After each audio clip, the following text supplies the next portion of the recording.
We have seen this movie before. Winter hits Milwaukee and the panic sets in. The trade rumors start flying. The front office calculators start clicking louder than the heartbeat of the fan base. It is the vicious cycle of our market, always selling the present to buy a future that might never actually arrive. But hold on a second. It seems like the script has flipped this time. Or at least that is what they are trying to sell us. The rumors about Freddy Peralta are everywhere. You saw them. I saw them. Everyone was already preparing for the goodbye. We were already rationalizing the loss, telling ourselves it is better to get prospects now than to lose the guy for nothing later. That same old talk we used to comfort ourselves. But now the narrative has turned.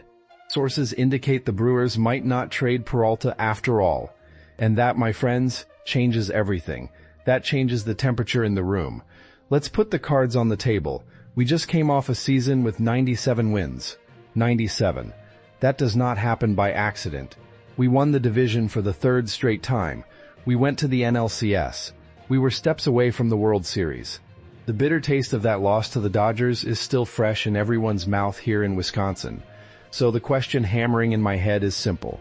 How do you justify dismantling a team that is knocking on the door of a title? Joey Peterson from Just Baseball touched a nerve. He said that in any other year, trading Peralta would be the obvious move for Milwaukee. It is what we do. We retool. We refresh. But this team is different. The window is not closing. The window is wide open. Before I go further with this breakdown, I need you to do one quick thing. If you are also tired of competitive teams that never take the final step, hit the like button on this video. Subscribe to the channel. Here we do not celebrate positive financial sheets. Here we want a championship ring. Show the algorithm that the Brewers fan base is alive and demanding. Back to Peralta. Think about the risk. It is a massive gamble. If the front office keeps Freddy and we do not make the World Series, the criticism will rain down. They will say we wasted his value. They will say we got sentimental. But what about the other side of the coin? Imagine trading our ace. Imagine weakening the rotation. And then imagine missing the playoffs or the World Series spot by 1 or 2 games because of a lack of elite pitching. That would not just be a mistake. It would be unforgivable. It would be throwing in the towel before the fight even starts. We know the rotation without Peralta looks vulnerable. Yes, the franchise system knows how to develop pitchers. We turn water into wine on the mound. But relying solely on development magic when you have a roster ready to win right now, that is tempting fate. Of course, the market is insane. Look at New York. The Yankees and the Mets are desperate.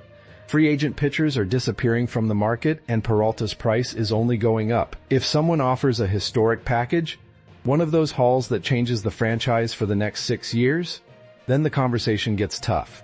The front office has ice in their veins for that. We know they do. But the feeling that remains is urgency.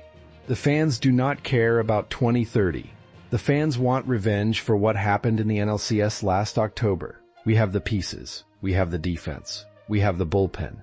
Taking Peralta out of that equation is like pulling the engine out of a race car on the final lap. The decision has to be made in the coming weeks. And whatever path they choose, it is going to hurt.